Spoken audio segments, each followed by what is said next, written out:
प्रिय दर्शकों नमस्कार, हाजिर हूं। आज हम चर्चा करेंगे मीन लगन की जन्म कुंडली में योगकारक ग्रह, मारक ग्रह एवं संग्रह के बारे में। कल मैंने आपको बताया था कुंभ लगन की जन्म कुंडली में, आज मैं आपको बताऊंगा मीन लगन की जन्म कुंडली में। प्रिय दर्शकों, यदि आप योगकारक, मारक एवं संग्रह के बारे में संपूर्ण जानकारी, विस्तार से जानकारी चाहते हैं तो इसके संबंध में मैं पहले से 3 अलग अलग वीडियो बना चुका हूं। योगकारक, मारक एवं संग्रह के नाम से मैंने 3 वीडियो बना रखी हैं। उन तीनों वीडियो का लिंक मैं इस वीडियो के डिस्क्रिप्शन में डाल दूंगा। आप वहां जाकर के आसानी से इन्हें देख सकते हैं और समझ सकते हैं कि योगकारक, मारक एवं संग्रह होता क्या है, किस प्रकार से हम जन्म कुंडली में चुनाव करते हैं और किस प्रकार से हमें ये शुभ और अशुभ फल प्रदान करते हैं। प्रिय दर्शकों, आज का हमारा विषय है मीन लगन की जन्म कुंडली में योगकारक, मारक एवं संग्रह। तो अपने विषय पर आते हैं। आप बोर्ड पर देख रहे होंगे एक जन्म कुंडली के चार्ट को। लग्न में ही 12 नंबर अर्थात मीन राशि, जिसके कारण इस जन्म कुंडली के लग्नेश बनते हैं देवगुरु बृहस्पति। अब देवगुरु बृहस्पति की जो दूसरी राशि है, जो धनु राशि है, वो जन्म कुंडली के 10वें भाव में।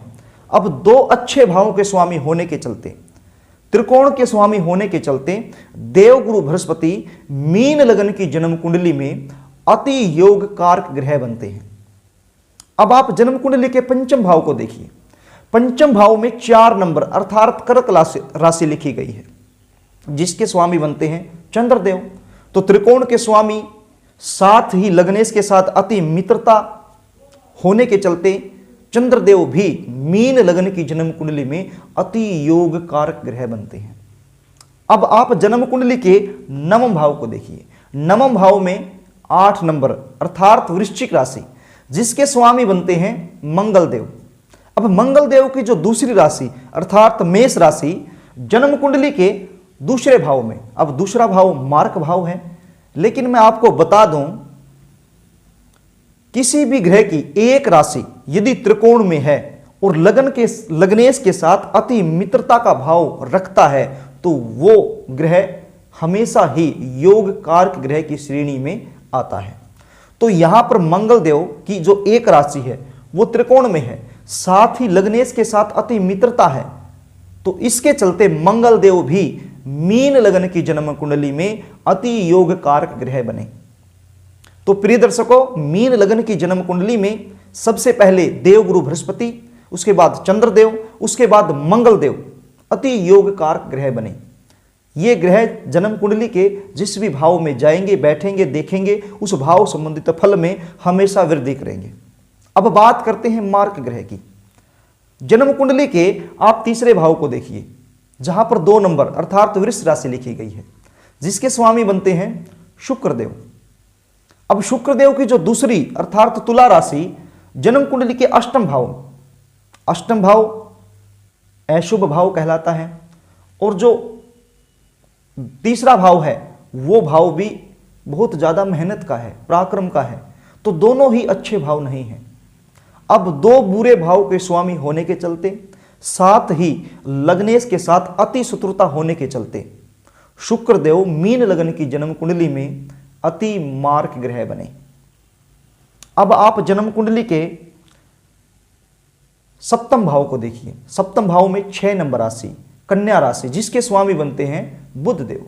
अब बुध देव की जो दूसरी राशि मिथुन राशि है वो जन्म कुंडली के 4th भाव में है। और जो 4th भाव है वो जन्म कुंडली का अति महत्वपूर्ण भाव है। यहां से जातक के सुखों का विचार किया जाता है, ये सब आप जानते हैं। लेकिन जो बुध देव की मूल त्रिकोण राशि है वो जन्म कुंडली के मारक भाव में है। 7वां भाव मारक भाव है, तो एक मारक भाव के स्वामी होने के चलते, साथ ही लग्नेश के साथ अति शत्रुता होने के चलते बुध देव भी मीन लगन की जन्म कुंडली में अति मारक ग्रह बने। तो प्रिय दर्शकों, अब आप जन्म कुंडली के 12 भाव को देखिए। 12 भाव में 11 नंबर अर्थात कुंभ राशि, जिसके स्वामी बनते हैं शनिदेव। अब शनिदेव की जो दूसरी राशि है वो जन्म कुंडली के 11 भाव में है। तो त्रिक भाव के स्वामी होने के चलते साथ ही लग्नेश के साथ अति शत्रुता होने के चलते शनिदेव भी मीन लग्न की जन्म कुंडली में अति मारक ग्रह की पदवी लेकर के बैठे हैं। तो प्रिय दर्शकों, मीन लग्न की जन्म कुंडली में शुक्रदेव, बुधदेव, वहीं शनिदेव अति मारक ग्रह की श्रेणी में आते हैं। जन्म कुंडली के जिस भी भाव में जाएंगे, बैठेंगे, देखेंगे, उस भाव संबंधित फल में हमेशा कमी करेंगे। अब बात करते हैं समग्रह की। जन्म कुंडली के छठे भाव को आप देखिए, जहां पर 5 नंबर सिंह राशि, जिसके स्वामी बनते हैं सूर्यदेव। अब भाव तो बुरा है, रोग रिपु ऋण का है, लेकिन लग्नेश के साथ अति मित्रता है। बुरे भाव का स्वामी होने के चलते, वहीं लग्नेश के साथ अति मित्रता होने के चलते सूर्यदेव इस जन्म कुंडली में समग्रह बने, न ज्यादा अच्छा न ज्यादा बुरा फल देंगे। तो प्रिय दर्शकों, आज आपने जाना मीन लग्न की जन्म कुंडली में यदि हम योग कारक ग्रह की बात करें तो सबसे पहले देवगुरु बृहस्पति, चंद्रदेव और मंगलदेव। यदि मार्क ग्रह की बात करें तो शुक्रदेव, बुधदेव, शनिदेव, और यदि सन ग्रह की बात करें तो सूर्यदेव। राहु केतु की यदि हम बात करें तो राहु केतु मीन लग्न की जन्म कुंडली में लगभग बुरा फल ही देने वाले होते हैं, क्योंकि लग्नेश के साथ अर्थात देवगुरु बृहस्पति के साथ अति शत्रुता होने के चलते वो लगभग बुरा फल ही जातक को प्रदान करते हैं मीन लग्न की जन्म कुंडली के लिए। तो प्रिय दर्शकों, आशा करता हूं आपको आसानी से समझ में आ गया होगा। प्रिय दर्शकों, ये जो योग कारक मार्क एवं समग्रहों की सीरीज मैंने चला रखी थी, ये आज पूरी हो जाती है। इसके संबंध में मैं प्रत्येक लग्न में योग कारक मार्क एवं समग्रह के बारे में आपको बता चुका हूं। आप एक एक करके सभी वीडियो को देख सकते हैं और जान सकते हैं कि योग कारक मार्क एवं समग्रह होता क्या है। अब हम आगे जो सीरीज लेकर के आ रहे हैं वो मैं योगों की सीरीज लेकर के आऊंगा भी कौन सा ग्रह किस ग्रह के साथ मिलकर किस प्रकार का योग बनाता है और उस योग का प्रभाव जातक पर किस प्रकार से पड़ता है। अब योग का अर्थ होता है जोड़। अब 2 ग्रह मिलकर के एक जोड़ बनाते हैं, उस जोड़ का प्रभाव जातक पर किस प्रकार का पड़ता है, वही सीरीज में आगे लेकर के आऊंगा, आपको विस्तार से समझाऊंगा।